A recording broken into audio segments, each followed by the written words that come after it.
내가 너를 권하노니 내게서 불러 연단한 금을 사서 부유하게 하고 흰옷을 사서 입어 벌거벗은 수치를 보이지 않게 하고 안약을 사서 눈에 발라 보게 하라. 내가 사랑하는 자를 책망하여 징계하니 그러므로 내가 열심을 내라 회개하라. 볼지어다 내가 문 밖에 서서 두드리노니 누구든지 내 음성을 듣고 문을 열면 내가 그에게로 들어가 그와 더불어 먹고 그는 나와 더불어 먹으리라. 이기는 그에게는 내가 내 보좌와 함께 함께하여 주기를 내가 이기고 아버지 보좌에 함께 앉으리라 같이 하리라. 귀 있는 자는 성령이 교회들에게 하시는 말씀을 들을지어다. 아멘. 그 라오디게아 교회 들을 때마다 가장 많이 사용하는 구절이 차든지 덥든지 하라 이 말씀도 있지만 20절이잖아요. 우리가 다 암송하는 말씀. 볼지어다 내가 문 밖에 서서 두드리노니 누구든지 내 음성을 듣고 문을 열면 내가 그에게로 들어가 그와 더불어 먹고 그는 나와 더불어 먹으리라. 이 말씀을 가장 많이 들었고 암송도 했고 전도할 때 이 말씀을 사용하기도 하고 설교도 듣기도 했습니다. 그런데 전체적인 문맥을 보면서 오늘 20절도 다시 한번 살펴보기를 원하는데요. 오늘 라오디게아 교회는 소아시아 7교회 중 마지막 교회인 교회입니다. 라오디게아 교회 7교회 중 마지막 교회죠. 그래서 라오디게아 지역은요 특징이 있는데 이 특징은 상업과 금융의 중심지였어요. 항상 이게 유대인들의 특징이 상업과 금융의 중심지는 항상 유대인들이 있어요. 장사를 잘하죠. 이 라오디게아 지역도 유대인들이 많이 살았던 지역이에요. 왜냐하면 왜 상업과 금융의 중심지였냐면 여기가 실크로드가 있었어요. 실크로드. 그러니까 라오디게아를 통해서 어디를 가냐? 아시아를 갈 수 있었고 라오디게아를 통해서 유럽으로 진출할 수가 있었어요. 그러니까 딱 이 지역이 딱 좋았기 때문에 몫이 좋았기 때문에 그곳에서 상업과 금융 많은 물자의 교류가 있었고 돈이 몰리고 그 당시에도 은행이 발달되었다라는 것이에요. 놀라운 것은 여기 튀르키예가 지진이 많이 나잖아요. 이번에도 지진이 났잖아요. 이 라오디게아도 AD 13년과 61년에 대지진으로 완전히 파괴되었어요. 도시가 완전히 사라졌는데 다른 소도시를 보면 로마가 중앙정부가 와서 돈을 내가지고 다시 도시를 재건해요. 그런데 라오디게아만큼은 중앙정부의 돈을 받지 않고 스스로 돈이 많으니까 도시를 다시 재건해버려요. 왜 그랬을까라고 이유를 생각해보면 어디에 주석집도 안 나오지만 그냥 제 생각입니다. 돈이 많잖아요. 그러니까 둘 때 치고 빨리 도시를 회복해야지 다시 뭐 할 수 있어요? 돈을 벌 수 있는 거죠. 물류가 왔다 갔다 하고. 그래서 자체 재정으로 언제 중앙정부의 돈을 기다리고 조사하고 언제 하겠습니까? 자체 재정으로 빨리 도시를 복원하지 않았을까라는 생각을 해보게 되었습니다. 두 번째로 라오디게아가 유명했던 것이 뭐냐면 모직 제조가 유명했었는데 그래서 이 모카밭이 상당히 많이 있어요. 이 모카가 하얗잖아요. 꽃이 피는 것처럼 보이는데 그래서 이게 질이 좋았다고 합니다. 그래서 이 모카밭 하얀색 그래서 이 지역적 특색을 가지고 오늘 라오디게아를 보면 이런 말씀을 하죠. 흰 옷을 사서 입어라. 7교회를 보면 그 문장 그 구절 말씀들을 보면 그 지역 상황과 맞는 상황을 가지고 이렇게 말할 때가 많아요. 이 라오디게아도 마찬가지예요. 흰 옷을 사서 입어라. 왜냐? 그곳에 모카밭이 있었기 때문에 이렇게 사용하지 않았을까 생각합니다. 그리고 세 번째는 의학이 발달됐는데 여기 귀약과 안약으로 유명한 지역이 라오디게아 지역이었다. 그러면 이 라오디게아 교회 사자에게 편지하라 하고 하면서 주님의 이제 자기 선언이죠. 아멘이시오 충성되고 참된 증인이시오 하나님의 창조의 근본이신 이가 이르시되 라고 하면서 뭐라고 말하냐면 바로 뭐라고요? 내가 내 행위를 하노니 내가 차지도 아니하고 뜨겁지도 아니하도다. 내가 차든지 뜨겁든지 하기를 원하노라. 편지를 쓰는데 내가 유하라에게 편지합니다. 유하라 너 차든지 뜨겁든지 해 라고 바로 이렇게 편지를 쓰면 이게 상식에 맞는 거예요 아니에요? 근데 오늘 주님께서는 라오디게아 교회를 향해서 바로 책망으로 들어가요. 이 교회는 칭찬이 없어요. 바로 책망을 들어갔던 교회가 딱 두 교회가 있어요. 7교회 중에. 어느 교회인지 알아요? 라오디게아 교회하고 또 어느 교회일 것 같아요? 에베소, 서모너, 버가모, 두아디라, 사데, 빌라델피아, 라오디게아 7교회 중에 사대 교회가. 사대 교회를 보면 이렇게 나와 있어요. 사대 교회 사제에게 편지하라. 하나님의 7영과 7배를 가지시니가 이르시되 내가 내 행위를 하노니 내가 살았다는 이름은 가졌으나 뭐라고요? 너 죽었구나. 사대 교회. 너는 일깨어 그 남은 것 죽게 되고 죽거나 하게 하라. 내 하나님 앞에 내 행위에 온전한 것을 찾지 못하였노니. 이 사대 교회도 하나님이 혼났어요. 칭찬이 없어요. 라오디게아 교회도 바로 하나님한테 책망을 들었습니다. 그런데 잘 보니까 이 사대 교회하고 라오디게아 교회에 공통점이 하나 있더라. 그 공통점이 무엇일까요? 이 두 교회가 다 부자 교회였어요. 사대 교회는 제가 왜 부자 교회라고 했죠? 그걸 강의 하나 그랬는데 강에서 뭐가 나온다고 했어요? 네, 금이 나온다고 했죠? 금이 나오는 이 사대 교회. 그리고 그 요새같이 딱 돼 있어서 외부의 침입도 없었던 가장 안전한 지역 사대 교회였어요. 사대 지역이었어요. 라오디게아는 물류의 중심지, 은행이 발달, 돈이 많았어요. 이 두 교회의 특징은 부자 교회였어요. 그런데 독특하게도 다른 교회들 보면 에베소, 서머나 보면은 뭐가 있냐면 에베소 교회인데 내가 내 행위와 수고, 내 인내를 한다. 너 힘들었지? 나 예수님 믿느라고. 너 수고했구나. 내가 인내를 알아. 인정해 주는 게 있어요. 서머나 교회를 보면 내가 내 환난과 궁핍을 알아. 예수 믿는 것 때문에 너 환난을 당했구나. 그뿐만 아니라 너희 가운데 곧 사탄이 사는 곳에서 죽임을 당할 때에도 야 너희가 사는 곳이 사탄이 사는 곳이구나. 그 가운데 예수 믿느라고 얼마나 고생이 많냐. 주님의 인정이 다른 교회들이 있는데 사대 교회하고 라오디 교회는 이런 인정이 있어요 없어요? 주님의 책망만 있습니다. 이런 특징을 가지고 있는 교회가 라오디게아 교회인데 그런 이 부자라 부유하여 부족한 것이 없다라고 하는 이 라오디게아 교회에도 부족한 것이 있었는데 그것이 뭐냐면 물이 부족했어요. 도시에 물이 없었어요. 큰 단점이. 그래서 주변 지역에서 물을 끌고 와야만 하는데 자 지도를 보세요. 여기 에베소, 서머나, 버가모, 두아디라, 사데, 빌라델피아 쭉 내려오면 여기가 라오디게아가 있어요. 그러니까 7교회 중에 라오디게아 교회만 제일 멀리 있죠. 그리고 여기 보면 지도상에 에베소에서 골로새까지 190km 떨어져 있다. 190km 정도 되는 것 같아요.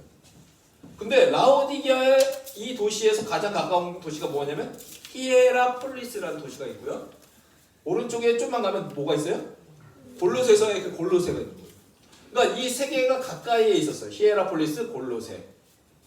그러니까 뭉쳐 있었습니다. 이 다른 지도, 오늘날 지도 보면 이 라오디게아 위에 히에라폴리인데 오늘날 튀르키의 명칭은 뭘로 바뀌었어요? 파무 칼레. 들어보셨나요? 굉장히 유명한데요. 여행지로. 파무 칼레라고 오늘날 불려지고 있어요. 파무 칼레. 꼭 한번 가보고 싶은.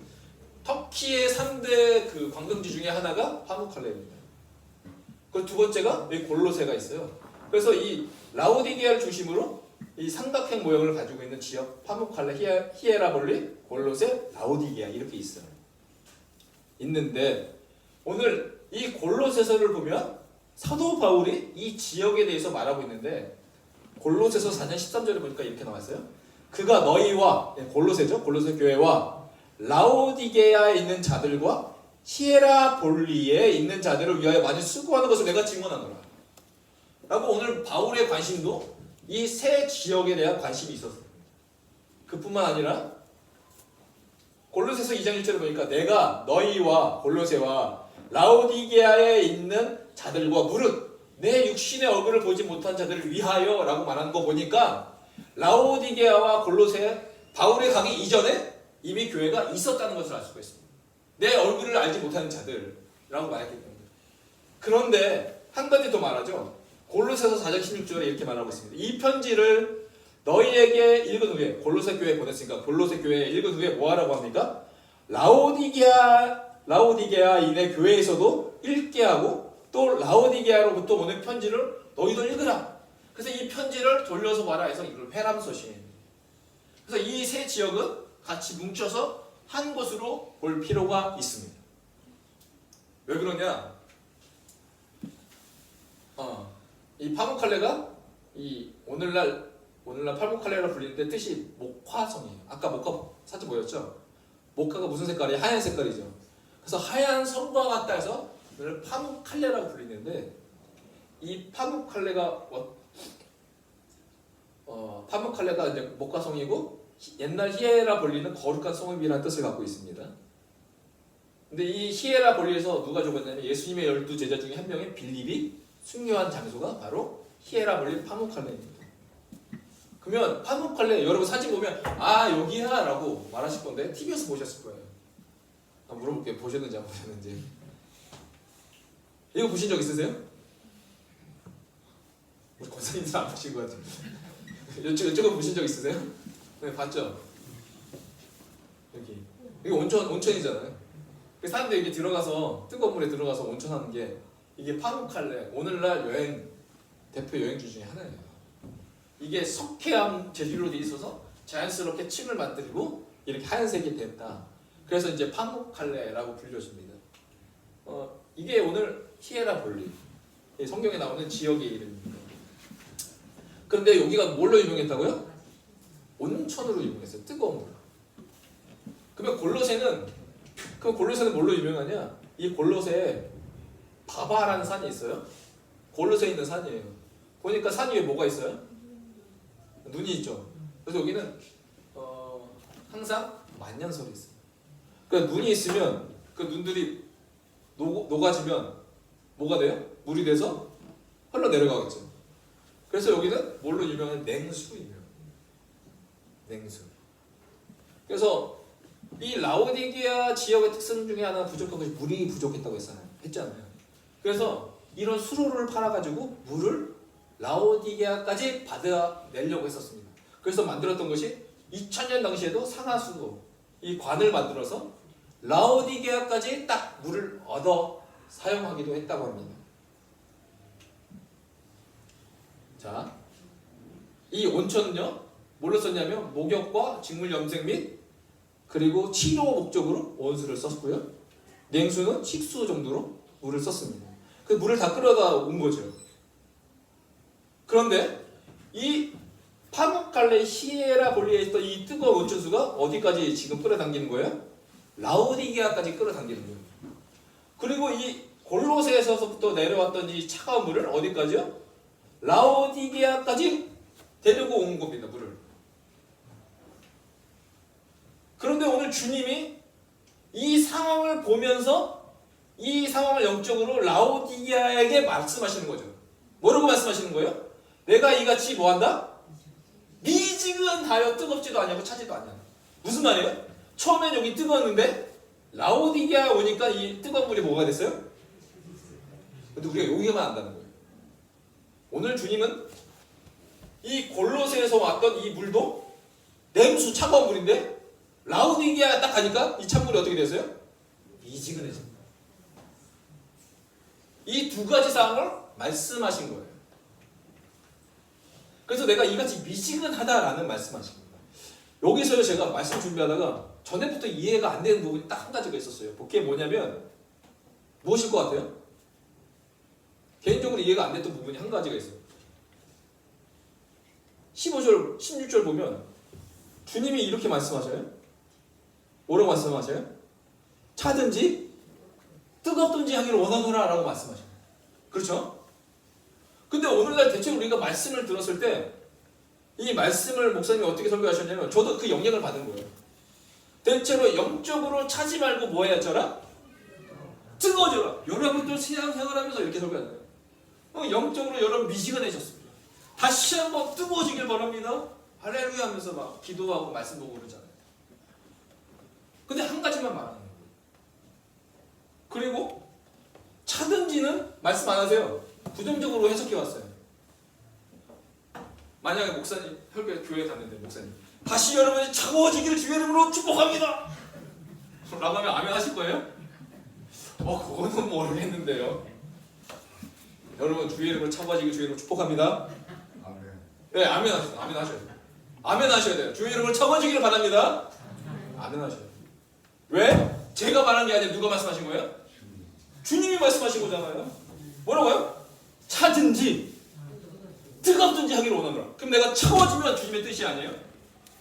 주님의 뜻이잖아요. 제 말 아니잖아요. 지금까지 제가 주님 이거 하면서 라오디게아 상황을 보니까 이해가 되기 시작했어요. 그런데 우리 주님은 차거나 뜨겁거나 모두를 긍정적으로 이해하십니다. 왜냐하면 잘 보세요. 파무칼레 히에라 볼리에서 이 온천물이 딱 내려왔어요. 냉수도 라오디게아 가니까 다 뭐가 됐어요?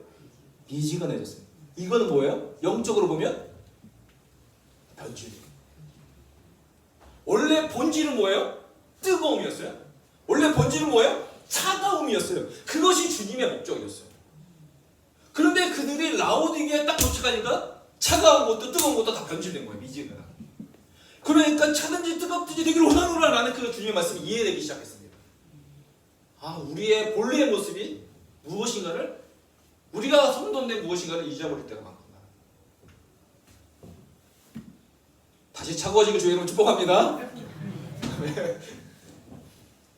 그래서 주님이 14절에 이렇게 선언하시는 거예요. 이 라오디게아 상황을 보시면서 14절에 보니까 이렇게 말씀하시는 거예요. 자기를 어떻게 설명해요? 아멘이시요, 충성되고 참된 증인이시요, 하나님의 창조의 근본이십니다 라고 말씀하십니다. 자, 첫 번째, 아멘이시요. 아멘, 히브리어로 아멘인데 이 동사가 아만이라는 단어에서 왔어요. 이 아만이라는 이 단어는 창세기의 그 아브라함이 하나님을 믿음의 그 단어가 아만입니다. 아멘 하면 바뀌어요, 안 바뀌어요? 바뀌면 돼요, 안 돼요? 내가 그걸 진실로 믿습니다, 바뀌지 않습니다라는 고백이잖아요. 아멘이에요. 오늘 주님이 아멘이시래요. 두 번째, 아멘이시오, 충성되다. 이 충성의 이 단어의 어근이 또 뭐예요? 아만, 똑같은 말. 그리고 세 번째 또 뭐래요? 참된 증인이시다. 이 참된도 뭐예요? 같은 아만. 그러니까 우리 주님은 어떤 분이세요? 예수님은 변하지 않는 신실하신 진리이신 분이시다. 내가 변하지 않는데 너희들은 뭐했다? 미지근해졌고 변했구나 라고 말씀하신 겁니다. 그런데 여기서 한 가지 더 나갑니다. 참된 증인이시요, 하나님의 창조의 근본이다. 근본. 즉 오늘 골로새서 옆에 있는 골로새서 편지를 보면 1장 16절에 바울이 이렇게 말합니다. 만물이 우리 주에게서 우리는 주에게서 창조된 자다라고 말하고 있습니다. 그러면서 만물이 다 그로 말미암고 그를 위하여 창조되었다. 만물, 우리 모두가 우리 주님으로 말미암은 인생이고 주를 위하여 창조된 인생.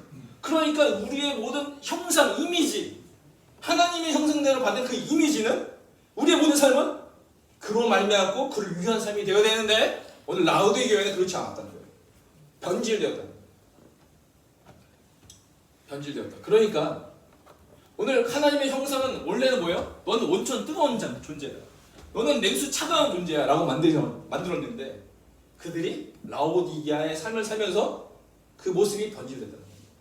그러니까 주님이 이렇게 말씀하시는 거예요. 16절에 내가 이같이 미지근하여 뜨겁지도 아니하고 차지도 아니하니 내 입에서 너를 뭐하겠다? 토하여 버리리라. 변질된, 섞여진 인생. 라오디게아 지역에 살면서 신앙이 섞여버린 거죠. 변질된 거죠. 이 말씀 준비하면서 토한다. 주님이 토하신다. 음식을 먹다가 토하는 거잖아요. 그래서 제가 찾아봤어요. 세상에서 가장 맛이 없는 음식, 토할 것 같은 음식. 여러분 그거 아세요? 방송에서 본 적 있으세요? 찾아보니까 영국 음식이 나오더라고요. 영국이 음식이 맛이 없다라고 유명하잖아요. 그 중에 그 하나의 그 음식이 있었는데 이게 정어리 파이라고 합니다. 파이는 빵이잖아요. 빵인데 뭘 섞었어요? 정어리 생선을 거기다 집어넣었어요. 네.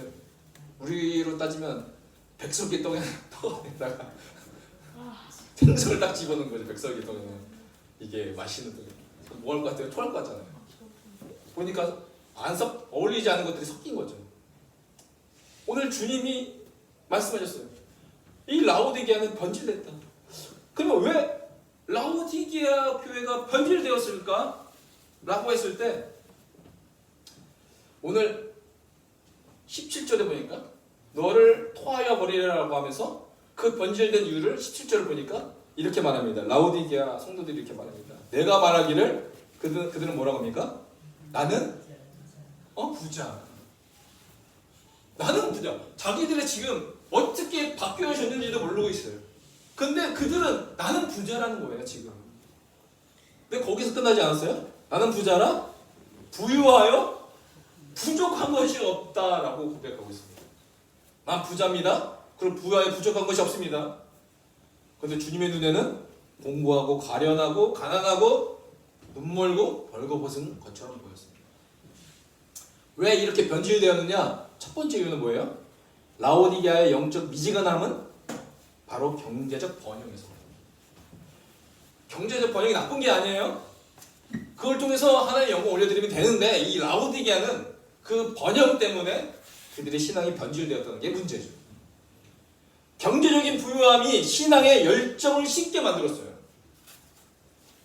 자, 얼마나 좋겠어요. 주님께서 경제적 부유함이 너의 신앙의 열정도 만들 것이다 라고 하면은 얼마나 좋겠어요. 모두가 경제적인 부흥을 위해서 일할 거 아니에요. 그러면 경제적으로 벌수록 하나님에 대한 열정도 더 커지니까. 그런데 그렇지가 않아. 두 개 다 가지기가 너무나 힘들다. 그래서 이 열정이 식어버린 이 라오디게아 교회를 향해서 19절에 주님이 이렇게 말씀하십니다. 물은 내가 사랑하는 자를 책망하여 징계하노니 그러므로 내가 뭘 내라? 열심을 내라. 이 경제적 부유함이 무엇을 뺏어간다? 우리의 주님을 향한 열심을 뺏어간다는 거예요. 난 부자라 부유에 부족한 것이 없다. 이렇게 말해버리니까 열정이 사라지는 거죠. 그 부자의 대표적인 한 인물 중에 한 명이 그 나발이잖아. 나발. 아비가일의 나발. 마온의 한 사람이 있는데 그 사람이 심히 부했다고 말하고 있어요. 양이 3,000마리, 염소가 1,000마리. 그가 갈멜에서 그 양을 털을 깎고 있었으니 그 사람의 이름은 나발이다. 그의 아내의 이름은 아비가일. 근데 그 여자 총명하고 용모가 아름다우나 남자는 완고하고 행실이 악하며 그는 갈렙 족속이다 라고 설명하고 있어요. 자, 나발의 특징이에요. 처음에 심히 부하다라고 나와 있잖아요. 심히 부하다. 근데 완고하고 행실이 악하고 갈렙 족속이다. 이 네 가지를 말하고 있는데 심히 부하고 완고하고 행실이 악하며 갈렙 족속이다 라고 설명하고 있습니다. 나발의 모든 문제의 출발점은 그가 뭐하기 때문에 그래요? 힘이 부하다는 것부터 시작했다는 것을 우리는 성경을 통해서 알 수 있어요. 힘이 부하니까 뭐가 된 거예요? 그렇죠. 완고한 자가 된 거예요. 완고하니까 뭐가 되었어요? 행실이 악한 자가 되었다. 그러니까 나발만 봐도 힘이 부함으로부터 그의 인생이 바뀌게 되었다는 것을 볼 수 있습니다. 부가 잘못된 것이 아니라 부 때문에 그가 변질되었다. 근데 마지막 갈렙 족속이라고 표현이 잘 드러나고 있죠. 이 갈렙 족속이 누구예요? 갈렙이야말로 이 산지를 지금 내게 주셔서 늘 영적인 배고픔으로 나갔던 그 인물이 갈렙인데 그의 조상 갈렙을 생각해서도 믿음으로 살아가야 되는데 지금 나발은 그렇게 살지 못한 거죠. 이 부 때문에. 제가 2021년도인가 이 말을 한 적이 있었는데 낙타가 바늘길로 들어가는 것이 부자가 하나님 나라에 들어가는 것보다 쉬운 일이라. 이게 난해한 해설 구절 중에 하나죠. 그러면 어떻게 부자가 천국에 갈 수 있습니까? 제가 놀라고 이해를 못했어요. 우리는 이 생각을 합니다. 낙타가 바늘길로 들어가는 것보다 부자가 하늘 나라에 들어가는 것보다 쉽다. 그러면 어떻게 낙타가 바늘길로 들어가는 것도 불가능한데 그럼 부자가 어떻게 천국에 들어가겠습니까? 라고 했지만 이건 잘못된 생각인 거죠. 그 바늘길은 오늘날 예루살렘의 성에 이 큰 문에 있는 이 쪽문 보이죠? 이게 바늘길이에요, 사실. 그러니까 이 쪽문으로 왔다 갔다 통행할 수가 있는데 뭐까지 통행할 수 있느냐? 이 낙타 짐 없잖아요. 짐 없는 낙타가 왔다 갔다 할 수 있는 그 크기예요. 이쪽으로 들어서 억지로 이렇게 좁은 문으로 들어가는 거잖아요. 그런데 뭐가 있으면 못 들어가요? 짐이 많으면 들어가다가 뭐예요? 딱 걸리는 거죠. 못 들어가는 거예요. 이게 오늘 부자의 모습이라는 거예요. 오늘날 그래서 이 부자는 이쪽 문으로 들어가지 못하는 거예요. 짐을 가득 실은 낙타는 결코 바늘길을 통과할 수 없다는 주님의 말씀입니다. 이게 무슨 말이냐면 부자는 굳이 천국의 문으로 들어가려고 하지 않는다는 거예요. 나는 부자로 부의 부족한 것이 없는데요. 모태로 내가 가서 다 포기하면서까지 들어가려고 그래. 그런 영적인 열망 자체가 없습니다. 갈급함 자체가 없다는 거죠. 오늘 라오디게아 교회가 이와 같은 모습이에요. 오늘 하나님은 그 라오디게아 교회와 성도들이 이 좁은 문을 통과하여 하나님 나라 가기를 원하는데 그들은 그런 열망 자체가 없었어요. 이 경제적 부유함이 열심을 빼앗아갔다. 이 통계로 나오는데 10년 전 통계예요. 지금은 더 하겠죠. 우리 한국교회가 쇠퇴기를 맞이하기 시작했는데 그때가 언제부턴가 조사했더니 우리나라가 연소득 2만 불이 넘어가면서부터 이 교회가 한국교회가 쇠퇴하기 시작했다라고 말하기 시작합니다. 그래서 제가 그 신문을 스크립한 건데 국민소득과 종교의 관계 이거 나와 보이시죠? 여기 0에서부터 위쪽으로 가면은 신앙이 점점 세지는 거예요. 위로 올라갈수록 높이 있을수록 신앙이 센 거고 이쪽으로 갈수록 돈이 많이 벌지만 그러나 신앙이 낮아지는 거예요. 자, 세네갈 보세요. 세네갈. 돈은 몇천 불, 몇백 불 안 되죠. 그런데 세네갈은 뭐예요? 신앙이 엄청나게 거예요. 신앙이 세요. 이집트, 인도, 쿠웨이트 2만 불 정도 되지만 여전히 신앙이 세요. 여기는 목숨 걸고 믿어야 되니까. 그런데 오늘 한국을 보니까 지금 3만 불 넘어갔지만 이게 10년 전 거니까 2만 불이 넘어오면서 한국의 신앙 강도는 어디예요? 위에서 점점점 내려서 점점점 내려와. 이게 통계로도 우리 한국교회의 모습을 보여주고 있다. 이게 오늘 라오디게아 교회의 모습뿐만 아니라 오늘 우리의 모습이겠구나. 그래서 예수님의 해결책이 이겁니다. 18절에 말씀합니다. 첫 번째, 불로 연다는 금을 사라. 두 번째, 흰옷을 사라. 세 번째, 안약을 사라. 다시 한번 말씀해 주십니다. 불로 연다는 금을 사라. 즉 고난을 통과해라. 흰옷을 사라. 거룩한 구별된 삶을 살아라. 안약을 사라. 너의 영적 상태를 보지 못하는 눈으로 살지 말고 다시 한번 깨어라. 금과 흰옷과 안약을 뭐 하라고요? 주님이 3번이나 걸쳐서 사라, 사라, 사라라고 말씀하십니다. 그런데 중요한 건요. 그런데 돈이 많은 라오디게아 교회가 살 수 없는 것들이에요. 이 세 가지. 나는 부자나 부유하여 부족한 것이 없다라고 하지만 그 돈으로 살 수 없는 것 바로 금과 흰옷과 안약이었어요. 동서양이 만나는 실크로드 길과 은행의 중심지였던 그곳에 있었던 그 교회. 그러나 살 수가 없습니다. 왜냐? 주님의 평가는 이랬습니다. 내가 공부하는 것과 가난한 것과 가련한 것과 가난한 것과 눈먼 것과 벌거벗은 것을 알지 못한다. 내가 보니까 넌 가난해. 살 수가 없어요. 그런데 다시 살 수 있는 길은 오직 한 가지였습니다. 주님이 제시한 것. 살아. 다시 어디로 가라는 거예요? 십자가 아래로 다시 내려가라. 왜냐? 이 사다라는 이 단어가요. 아고라조라는 겁니다. 아고라조라는 이 아고라조. 당시에 2000년 전에 노예를 살 때, 사고 팔 때, 살 때 썼던 단어가 아고라조. 그러니까 내가 대가를 치른다. 그래서 노예를 산다. 거기서 썼던 단어가 아고라죠. 대가죠. 오늘 불로 연단된 금을 산다. 다시 대가 지불해야 돼요. 그 대가 지불은 나의 영적인 나약함, 연약함에서 다시 어디로 가라는 거예요? 바로 십자가 아래로 내려갈 때 다시 한번 그 금을 사고 흰옷을 사고 안약을 살 수 있는 길을 허락해 주신다라는 것입니다. 예수님이 우리의 생명값을 위해 대가를 지불해 주셨습니다. 그래서 우리는 하나님의 자녀가 되었습니다. 라오디게아 교회는 그것을 망각하고 지금 눈먼 상태인 것이죠. 그런데 십자가로 다시 나아가 불로 연단한 금을 살 수 있게 될 것이며 다시 십자가로 나아가면 거룩한 흰옷을 살 수 있을 것이며 다시 십자가로 나아가면 믿음의 눈을 다시 떠 영적인 상태를 유지할 수 있게 될 것입니다. 이 회개를 위해 주님이 20절에 이렇게 말씀하십니다. 볼지어다 내가 문 밖에 서서 두드리노니 누구든지 내 음성을 듣고 문을 열면 내가 그에게로 들어가 그와 더불어 먹고 그는 나와 더불어 먹으리라. 우리가 이제까지 이 구절 말씀 어떻게 썼습니까? 믿지 않는 사람을 전도할 때 지금 주님이 문 밖에서 두드리니까 당신의 문을 여시면 영접하세요 라고 지금까지 썼지만 이 구절의 제대로 된 해석은 뭡니까? 라오디게아 교회를 위한 말씀이었어요. 그 라오디게아 교회의 영적 상태가 뭐예요? 주님의 책망의 음성을 듣고 있어요. 지금 변질되었어요. 뜨거웠는데 미지근하고 차가웠는데 미지근한 변질된 상태. 주님을 향한 영적 갈급함이 없는 그 상태. 그런데 그 교회에게 주님이 다시 찾아와 말씀하신 겁니다. 내가 문 밖에서 다시 너의 문을 두드린다.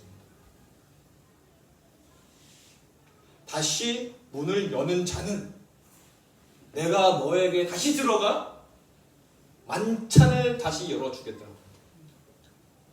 즉 다시 교제를 하겠다라는 주님의 초청의 메시지였습니다. 그러니까 믿는 자들이 변질된 그 인생들 가운데 주님의 초청의 말씀이 바로 이 10절 말씀이었습니다. 그렇게 주님의 문을 열고 주님을 초청하면 그렇게 해서 21절에 이기는 자가 되면 주님이 말씀하십니다. 그에게는 내가 내 보좌에 함께 하여 주기를 내가 이기고 아버지 보좌에 함께 앉은 것과 같이 하리라. 귀 있는 자는 성령의 교회들에게 하신 말씀을 들을지. 그래서 우리의 말씀은 라오디게를 통해서 우리는 어떻게 살아가야 될까? 주님을 향한 끊임없는 목마름으로 살아가야 될 것입니다. 경제적 부유함의 그 목마름보다 더 큰 목마름이 우리 가운데 있어야 됩니다. 바로 주님을 사랑합니다. 주님만 예배합니다. 주님 한 분만으로 나는 만족합니다 라고 고백할 때 울컥거렸던 그 시대가 있었습니다. 그런데 오늘 라오디게아 교회를 통해서 우리 가운데 말씀하십니다. 그 마음 다시 회복할래? 라고 오늘 주님이 여러분의 문 밖에서 문을 놓고 하고 계십니다. 여러분이 다시 한번 문을 열고 주님을 영접하여 교제하기를 원하시는 주님. 제가 설교 가운데 어떤 목사님의 이런 구절을 들었어요. 이 말씀과 너무나 딱 맞았습니다. 성도는 범람하는 나일강의 은혜로 사는 것이 아니라 성도는 그때그때 하나님께서 역사하시는 이른 비와 늦은 비의 은혜로 사는 자입니다. 늘 부족하고 늘 불편한 인생이에요. 이거는 하나님이 이른 비를 주셔야지만 아유 그래도 살겠네. 또 늦은 비를 주셔야지만 아이고 좀 이제 좀 다행이네. 불편하죠. 그런데 이 불편함이 주님을 향한 목마름으로 나아가게 만든다는 것입니다. 일용할 양식을 위해 기도하라고 하신 주님. 주님의 기도를 우리는 생각할 필요가 있다. 그것으로 만족합니다. 세상이 주는 풍요함에 안주하지 말고 늘 주님을 향한 목마름으로 살아가는 여러분들에게 주의 이름으로 축복합니다. 네. 오늘 이 말씀 생각하면서요. 이 찬양이 너무 생각났어요. 삶의 옥합이라는 옛날 찬양인데